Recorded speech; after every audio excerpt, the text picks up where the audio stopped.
नमस्कार दोस्तों, स्वागत है आपका कमोडिटी अपडेट्स में। नमस्कार।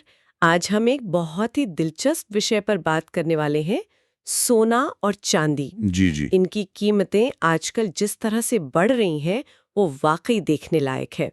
हमारे पास सोना चांदी की बढ़ती कीमतें और वैश्विक घटनाएं, इस विश्लेषण से कुछ खास बातें हैं। तो आज हम कोशिश करेंगे समझने की कि आखिर इन कीमती धातुओं के दाम क्यों आसमान छू रहे हैं। और देखिए, कीमतें हैं भी कमाल की। MCX पर सोना, सोचिए, 1,09,600 रुपए प्रति 10 ग्राम अपने ऑल टाइम हाई पर पहुंच गया है। लगभग 1,10,000 के करीब। बिल्कुल। और अंतर्राष्ट्रीय बाजार में भी $3,660 प्रति औंस के आसपास। ये भी रिकॉर्ड के बहुत नजदीक है। हाँ, लगातार चौथा हफ्ता है ये बढ़त का। और चांदी वो भी पीछे नहीं है। नहीं, बिल्कुल नहीं। MCX पर 1,28,500 रुपए प्रति किलो का नया रिकॉर्ड। 1,30,000 की तरफ जा रही है। और अंतर्राष्ट्रीय स्तर पर $42 प्रति औंस के पार। 14 साल का उच्चतम स्तर है। हाँ, ये बहुत बड़ी बात है, 14 साल का हाई। तो सवाल सीधा सा है, आखिर ऐसा हो क्या रहा है? सोना और चांदी दोनों एक साथ इतनी तेजी से क्यों भाग रहे हैं? ऐसा लगता है कि कहानी का एक बड़ा हिस्सा अमेरिका से जुड़ा है, वहां की आर्थिक स्थिति। हाँ, बिल्कुल। अमेरिका से जो संकेत आ रहे हैं ना, वो इस समय बहुत मायने रख रहे हैं। वहां से मिले जुले से आर्थिक संकेत हैं और वही सोने चांदी के लिए, आप कह सकते हैं, माहौल बना रहे हैं। अच्छा, कैसे? देखिए, एक तरफ तो वहां जो सालाना महंगाई दर है वो तो उम्मीद के मुताबिक ही रही, स्थिर।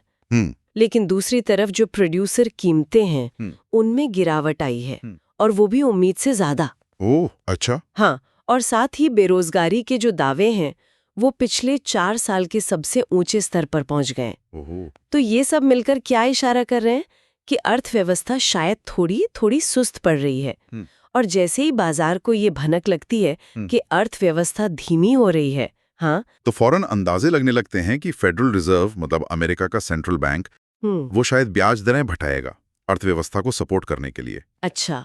और हमारे पास जो जानकारी है उसके मुताबिक तो बाजार अब लगभग, पक्का ही मान के चल रहा है, करीब 93% संभावना। बाप रे। हाँ, कि फेड अगली मीटिंग में जो 17 सितंबर को है उसमें ब्याज दर 0.25% घटाएगा। 25 बेसिस पॉइंट। जी, 25 बेसिस पॉइंट।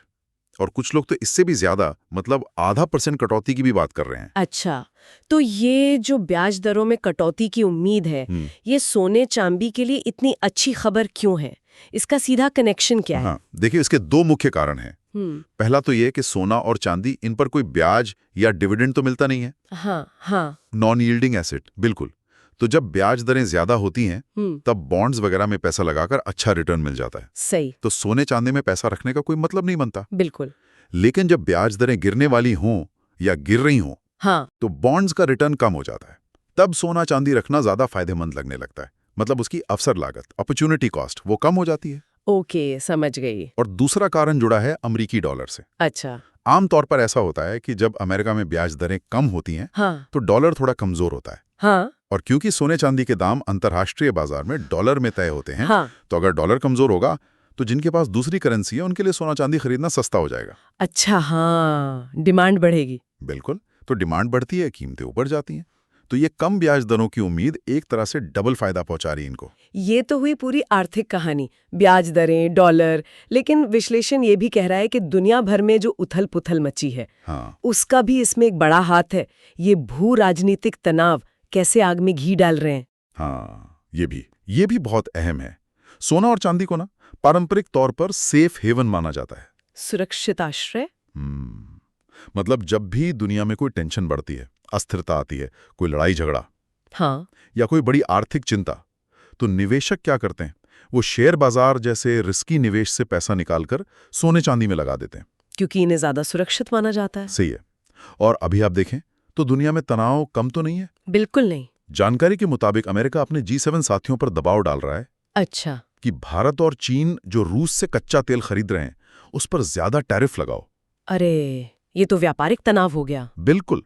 फिर मिडिल ईस्ट में संघर्ष तेज होने की खबरें, वो तो हमेशा चिंता की बात रहती है। हाँ, वो तो है। और फिर पोलैंड ने कहा कि रूस के ड्रोन ने उसके एयर स्पेस का उल्लंघन किया ओह। पश्चिमी यूक्रेन पर हमले के दौरान। जी। तो ये सारी चीजें मिलकर एक अनिश्चितता का माहौल बना रही हैं। और इसी वजह से सोने चांदी की डिमांड बढ़ रही है। तो जहां सोना ज्यादातर इन आर्थिक और भू राजनीतिक हवाओं तक चल रहा है, चांदी की कहानी में एक और एंगल है ना? इसका औद्योगिक इस्तेमाल। बिल्कुल सही कहा आपने। चांदी की यही बात इसे खास बनाती है। ये डुअल नेचर वाली धातु है। एक तरफ कीमती धातु है, सेफ हेवन है, दूसरी तरफ ये एक बहुत जरूरी इंडस्ट्रियल मेटल भी है। हाँ। विश्लेषण साफ बता रहा है कि सोलर पैनल बनाने में, इलेक्ट्रिक गाड़ियां बनाने में और हर तरह के इलेक्ट्रॉनिक्स में चांदी की जबरदस्त मांग है। अच्छा, सोलर और ईवीज में भी? हाँ, बहुत ज्यादा। और ये मांग लगातार बढ़ रही है, खासकर जैसे जैसे दुनिया ग्रीन एनर्जी की तरफ जा रही है। सही। लेकिन दिक्कत यह है कि चांदी की सप्लाई उतनी तेजी से नहीं बढ़ रही, वो सीमित है। तो नतीजा क्या है? फिजिकल चांदी का बाजार टाइट है, मतलब मांग ज्यादा, सप्लाई कम। और ये तंगी निवेश वाली मांग के साथ मिलकर चांदी की कीमतों को और ऊपर धकेल रही है। तो चांदी पर देखिए, आर्थिक अनिश्चितता, ब्याज दरें, डॉलर, औद्योगिक जरूरतें, सप्लाई, सब मिलकर असर डाल रहे हैं। तो जब हम इन सभी फैक्टर्स को एक साथ देखते हैं, ब्याज दरें, वैश्विक तनाव, चांदी की अपनी खासियतें, तो ये जो बाजार के बड़े खिलाड़ी हैं, सट्टेबाज जिन्हें कहते हैं, हाँ। वो क्या सोच रहे हैं? क्या वो भी इस तेजी के साथ है? हाँ, आंकड़े तो यही बता रहे हैं। हमारे पास कॉमेक्स के जो आंकड़े हैं, अमेरिका का वो वायदा बाजार। जी, वहां 2 सितंबर को जो हफ्ता खत्म हुआ, उसमें बड़े सट्टेबाजों ने सोने में अपनी नेट लॉन्ग पोजीशन, मतलब कीमत बढ़ने की उम्मीद वाली खरीदारी, हाँ, उसको काफी बढ़ाया है। 20,740 कॉन्ट्रैक्ट्स बढ़कर 1,68,862 हो गई। काफी ज्यादा है ये तो। हाँ, और चांदी में भी यही हुआ। उनकी नेट लॉन्ग पोजीशन 6,817 कॉन्ट्रैक्ट्स बढ़कर 41,022 हो गई। अच्छा। तो जब ये बड़े खिलाड़ी इस तरह से खरीदारी बढ़ाते हैं ना, तो इसे बाजार में तेजी की भावना, मतलब बुलिश सेंटिमेंट का संकेत माना जाता है। ये दिखाता है कि वो मान रहे हैं कि कीमतें अभी और ऊपर जाएंगी। लेकिन इसमें कोई रिस्क भी है क्या? मतलब इतने सारे लोग एक ही तरफ दांव लगा रहे हैं। हाँ, ये एक जरूरी बात है, चेतावनी कह सकते हैं। जब सट्टेबाजों की पोजीशन बहुत ज्यादा एक तरफा हो जाती है, जैसे इस केस में बहुत ज्यादा लॉन्ग, हाँ, तो ये बाजार में अस्थिरता भी ला सकती है, वॉलेटिलिटी। अच्छा, कैसे? मान लीजिए किसी वजह से बाजार का मूड अचानक बदलता है, तो यही बड़े खिलाड़ी फिर अपनी पोजीशन काटने, मतलब बेचने के लिए दौड़ पड़ते हैं। और उससे फिर कीमतों में तेज गिरावट भी आ सकती है। तो ये आंकड़े हमें मौजूदा सेंटिमेंट तो बताते हैं, लेकिन ये कोई भविष्य की गारंटी नहीं है। सही है, ये ध्यान रखना होगा। इसी सिलसिले में एक और दिलचस्प आंकड़ा है विश्लेषण में, वो है तांबे को लेकर, कॉपर। अच्छा, तांबा। हाँ, सट्टेबाजों ने तांबे में भी अपनी नेट लॉन्ग पोजीशन बढ़ाई है। 7,013 कॉन्ट्रैक्ट्स बढ़कर 34,651 हो गई। तांबे का क्या कनेक्शन है? तांबे को अक्सर डॉक्टर कॉपर कहते हैं। Doctor copper? हाँ, क्यों? क्योंकि इसका इस्तेमाल कंस्ट्रक्शन से लेकर इलेक्ट्रॉनिक्स तक, मतलब हर तरह की इंडस्ट्री में होता है। तो इसकी मांग और कीमत को अक्सर ग्लोबल इकोनॉमी की सेहत का बैरोमीटर माना जाता है। अच्छा। तो जब सट्टेबाज तांबे पर बुलिश होते हैं, तो ये इशारा करता है कि शायद वो आने वाले समय में औद्योगिक गतिविधि में तेजी की उम्मीद कर रहे हैं। तो अगर हम इस पूरी चर्चा को समेटें, तो ये जो सोने चांदी की रिकॉर्ड तोड़ तेजी है, इसके पीछे कई सारी ताकतें एक साथ काम कर रही हैं। बिल्कुल, आप सही समझी। ये एक तरह का कह सकते हैं परफेक्ट स्टॉर्म जैसा है। एक तरफ अमेरिका में ब्याज दरें घटने की पक्की उम्मीद, जो इन नॉन यील्डिंग एसेट्स को आकर्षक बना रही हैं। डॉलर को भी शायद थोड़ा नीचे लाएगी। हाँ। दूसरी तरफ दुनिया भर में जियोपॉलिटिकल टेंशन बढ़ रही है। रूस यूक्रेन हो, मिडिल ईस्ट हो, ट्रेड टेंशन हो, ये सब निवेशकों को सेफ हेवन की तरफ धकेल रहे हैं। सही। और फिर चांदी का अपना खास मामला है। निवेश की डिमांड तो है ही, साथ में ग्रीन टेक्नोलॉजी और इलेक्ट्रॉनिक्स से मजबूत इंडस्ट्रियल डिमांड भी है, और सप्लाई टाइट है। तो ये सारे फैक्टर्स, इकोनॉमिक, पॉलिटिकल, इंडस्ट्रियल और बाजार का सेंटिमेंट, जैसा सट्टेबाजों की पोजीशन से पता चल रहा है, ये सब एक ही दिशा में काम करते दिख रहे हैं और कीमतों को ऊपर और ऊपर ले जा रहे हैं। जो बात यहाँ खासतौर पर ध्यान देने वाली है वो ये है कि ये सारे तत्व आपस में कितने जुड़े हुए हैं, एक दूसरे को कैसे ताकत दे रहे हैं।